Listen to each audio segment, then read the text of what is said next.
मनोहरं सर्वसुन्दरं तिलकलक्षणं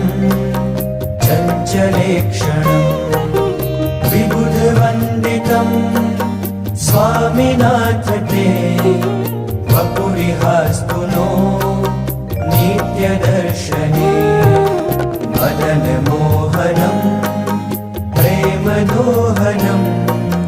नयनगोचरं भक्तसञ्चरं भुवि सुदुर्लभं